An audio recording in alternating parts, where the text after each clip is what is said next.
Assalamualaikum warahmatullahi wabarakatuh. Saya Yunida Sapriani, CGP Angkatan 9, dan Ibu Tin Triani SSI sebagai pengajar praktik saya, serta Ibu Yanti Amelna SPDSD sebagai fasilitator saya. Baiklah, saya akan memaparkan aksi nyata saya pada modul 1.4 Budaya Positif. Rancangan tindakan aksi nyata.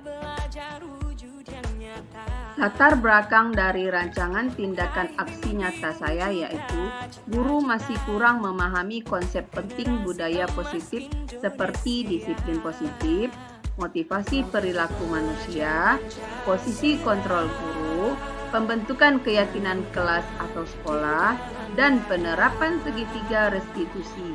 Pemahaman warga sekolah masih kurang. Diharapkan budaya positif akan terbentuk di lingkungan sekolah jika semua warga sekolah memahami konsep inti tersebut. Tujuan dari rancangan tindakan aksi nyata saya adalah yang pertama, meningkatkan pengetahuan dan pemahaman tentang budaya positif. Yang kedua, menciptakan keyakinan kelas atau sekolah, menumbuhkan motivasi intrinsik pada siswa. Tolok ukur dari rancangan tindakan aksi nyata saya adalah yang pertama, penyebaran diseminasi tentang budaya positif di sekolah. Yang kedua, pembentukan keyakinan kelas melalui kegiatan kesepakatan kelas yang dilakukan oleh guru kelas dan murid. Yang ketiga, konsistensi guru dalam menerapkan keyakinan kelas yang telah disepakati. Keempat, penggunaan segitiga restitusi untuk menyelesaikan masalah murid. Lini masa pada rancangan tindakan aksi nyata saya adalah 1. Berkolaborasi dengan rekan sejawat di sekolah. Alhamdulillah ada 7 orang CGP Angkatan 9. Kami melakukan diseminasi budaya positif. Kedua, pembentukan keyakinan kelas. Yang ketiga, menempelkan keyakinan kelas tersebut pada kelas masing-masing. Dukungan yang saya harapkan dari rancangan tindakan aksi nyata saya yaitu yang pertama kepala sekolah, yang kedua rekan sejawat, yang ketiga murid, yang keempat perlengkapan untuk membuat keyakinan kelas. Tahapan aksi nyata.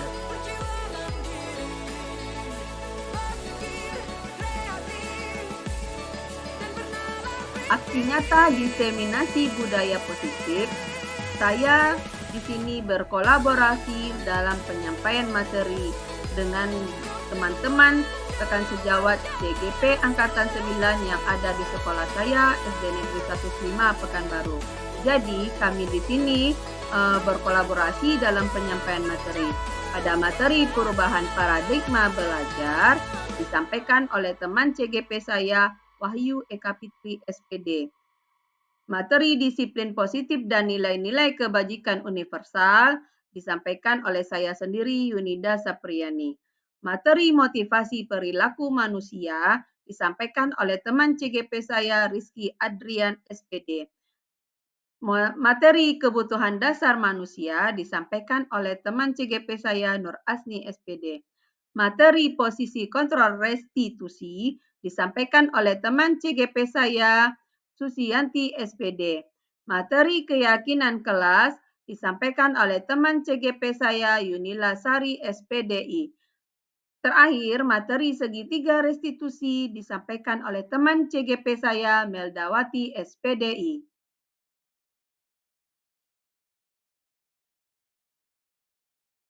Jadi apa yang harus kita lakukan sebagai seorang guru? Lanjut. Nih, sebagai seorang guru kita harus belajar aktif.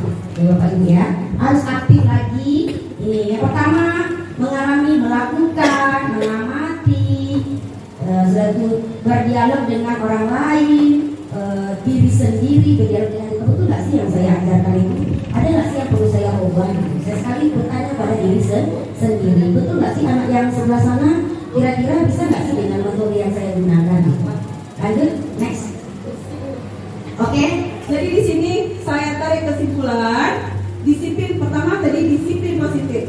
Disiplin positif berasal dari bahasa Latin disiplina yang artinya belajar. Jadi disiplin diri membuat orang menggali potensinya menuju sebuah tujuan. Sebuah tujuan apa yang dia hargai.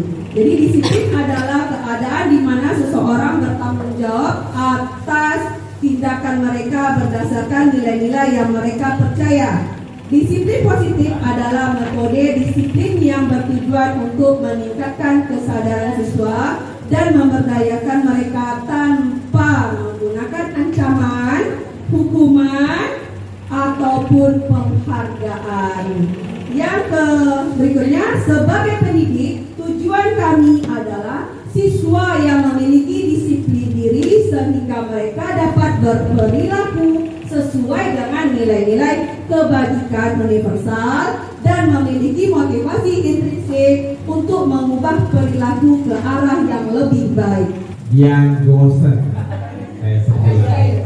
dalam bukunya Restructuring School Discipline menyatakan ada 3 motivasi perilaku manusia.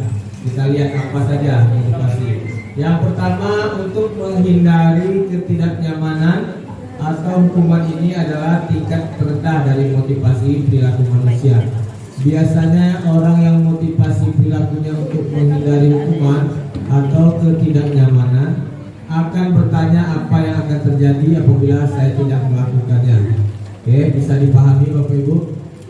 Kemudian sebenarnya mereka sedang menghindari permasalahan yang mungkin muncul dan berpengaruh pada mereka secara fisik, psikologi maupun tidak terpenuhinya kebutuhan mereka. Oke. Kesimpulan dari kebutuhan dasar manusia itu yang pertama, bahwa konsep 5 kebutuhan dasar manusia itu tidak hanya berlaku pada anak-anak murid, ya, tapi juga bagi orang dewasa seperti kita. Ya, kita juga perlu. Pasti ibu ini ada yang kebutuhan dasarnya tadi kebebasan.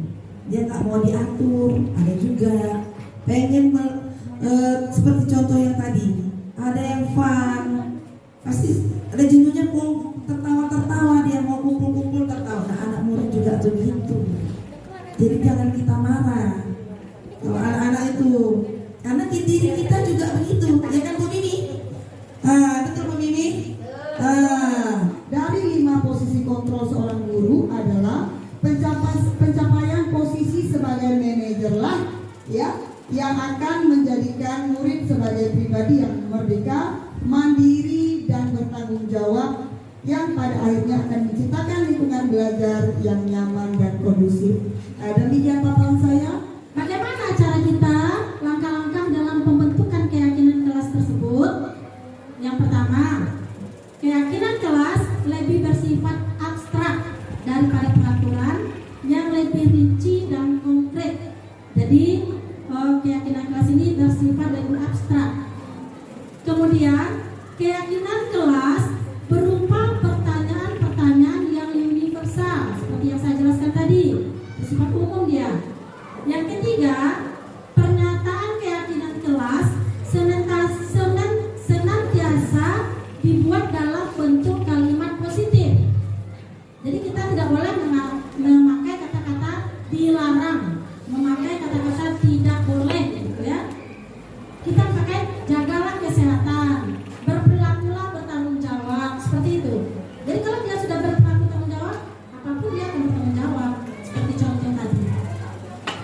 Kemudian keyakinan kelas sebaiknya sesuatu yang dapat diterapkan di lingkungan tersebut, yang bisa diterapkan di lingkungan kelas kita. Jangan kemana-mana, jangan jauh keluar. Ya, kalau memakai helm mungkin nggak ada di dalam kelas, gitu ya. Kemudian semua warga kelas hendaknya ikut berkontribusi dalam membuat keyakinan kelas tersebut melalui curahan pendapat. Bisa jadi dia secara pribadi curahan pendapat, bisa jadi melalui diskusi secara bersama. Yang penting semua anggota kelas berkontribusi dalam menciptakan keyakinan kelas ini. Yang kelima, bersedia meninjau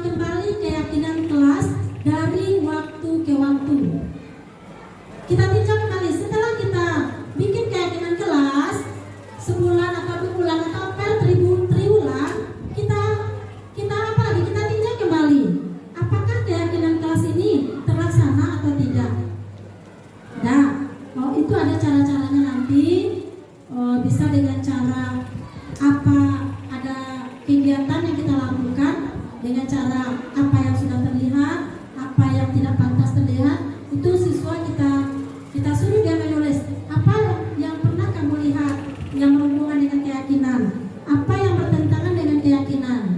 Itu boleh itu kita lakukan untuk meninjau kembali. Harus ditinjau. Kalau tidak ditinjau, siswa dia akan lupa atau belum terbiasa. Nah, ditinjau terus sehingga dia akan menjadi keyakinan yang akan bisa dilaksanakan di mana saja dia berada. Seperti itulah langkah-langkah kita membuat peraturan kelas. Tadi ada videonya. Yang pertama tadi saya menyampaikan dulu bagaimana peraturan itu, keyakinan itu kita buat. Tapi videonya nggak bisa ditayangkan. Seperti itu Bapak Ibu langkah-langkah dalam membuat keyakinan kelas. Kalau kita sudah mempunyai keyakinan, dia tidak terikat lagi dengan namanya peraturan. Dia sudah yakin seperti keyakinan keimanan yang saya contohkan di awal tadi. Dengan ada keyakinan kita akan bergerak sendiri. Nah, itulah budaya positif tentang keyakinan kelas. Langkah-langkah segitiga restitusi. Yang pertama adalah menstabilkan identitas. Yang kedua, validasi tindakan yang salah. Yang ketiga adalah menanyakan keyakinan. Next, yang pertama. Yang pertama, menstabilkan identitas. Jika anak berbuat salah, maka ada kebutuhan dasar mereka yang tidak terpenuhi. Bagian dasar segitiga restitusi memiliki tujuan untuk merubah orang yang gagal karena telah berbuat kesalahan menjadi orang yang sukses. Kemudian ada validasi tindakan yang salah. Kita bisa menanyakan kepada peserta didik kita, kepada anak kita, mengapa mereka melakukan itu, apa yang sebenarnya terkena. Kemudian yang kedua, yang selanjutnya adalah apa yang ingin, apa yang kamu inginkan, istilahnya kamu berubahnya kapan, mau kapan dirubah. Kita beri dia waktu. Kemudian kita tanyakan juga keyakinan kelas apa yang telah kita sepakati. Mungkin itu langkah-langkah segitiga restitusi.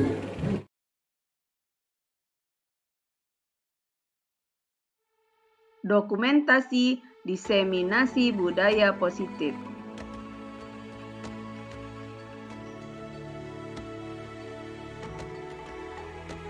Aksi nyata menerapkan keyakinan kelas lalu membentuk kesepakatan kelas pada murid kelas 1A.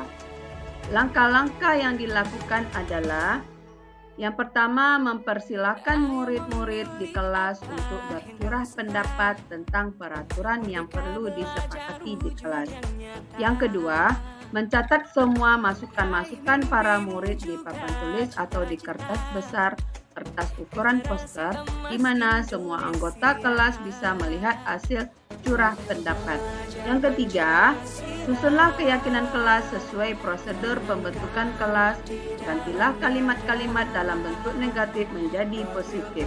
Contoh, kalimat negatif, jangan berlari di kelas atau koridor.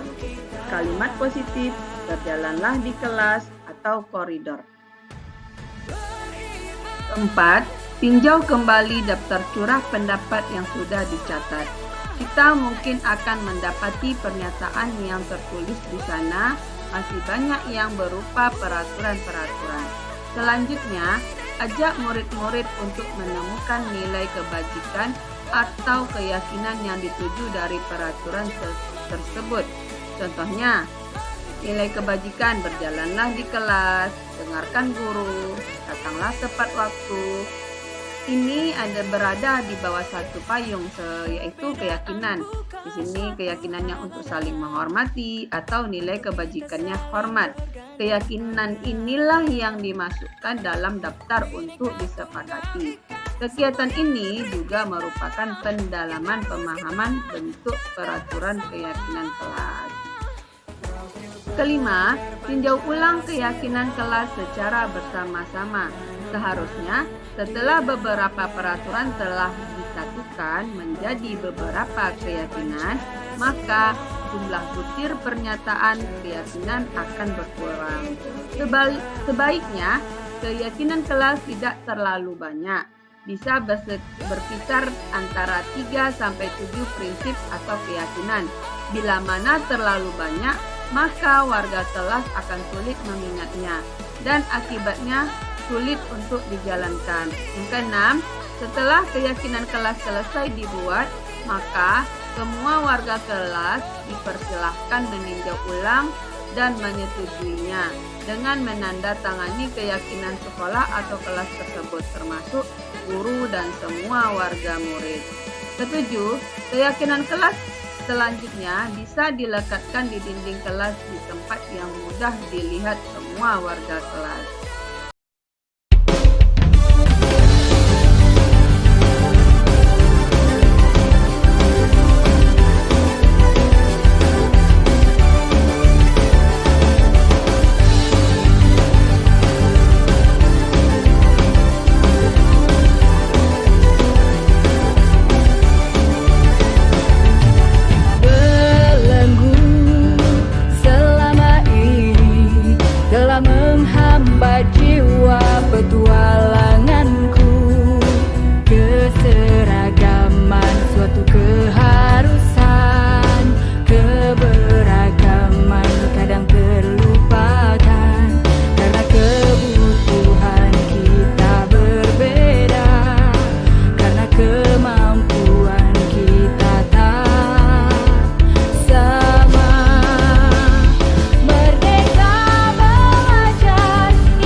Dokumentasi keyakinan kelas.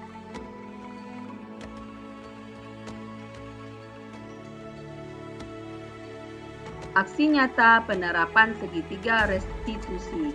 Di sini ada 3 tahap penyelesaian dalam segitiga restitusi. Yang pertama, menstabilkan identitas. Yang kedua, validasi tindakan yang salah. Yang ketiga, menanyakan keyakinan. Penerapan segitiga restitusi pada kasus seorang siswa yang bernama Joyce sering datang terlambat sehingga ketinggalan pelajaran. Joyce tadi datang terlambat. Menurut ingatan Joyce, sudah berapa kali Joyce terlambat? Sering terlambat itu suatu kesalahan bukan? Oke, baik Joyce, berbuat salah itu manusiawi. Yang penting kita bisa belajar dari kesalahan dan kita berusaha memperbaikinya. Setuju? Oke, baik Joyce, kita cari solusinya bersama ya. Joyce datang terlambat pasti ada alasannya. Kenapa sih Joyce sering datang terlambat? Sudah lama. Kak Joyce tahu keyakinan kelas kita yang telah kita sepakati? Kalau terlambat datang sekolah, sesuaikan dengan keyakinan kelas kita, sayang? Ya. Menurut Joyce, keyakinan kelas apa yang telah Joyce langgar? Menurut Joyce, disiplin itu penting nggak untuk Joyce? Baik, kita ke baik Joyce telah mau meminta maaf, Ibu terima. Menurut Joyce, apakah yang Joyce lakukan agar tidak terlambat ke sekolah? Apa yang akan Joyce lakukan agar tidak terlambat ke sekolah? Baik, jadi kita sudah menemukan solusinya ya. Jadi supaya Joyce tidak terlambat lagi, bagaimana tadi? Ibu akan bekerjasama dengan orang tuamu agar kamu tidak terlambat lagi datang ke sekolah. Dokumentasi segitiga restitusi. Demikianlah aksi nyata saya pada modul 1.4. Salam dan bahagia. Tergerak, bergerak, menggerakkan.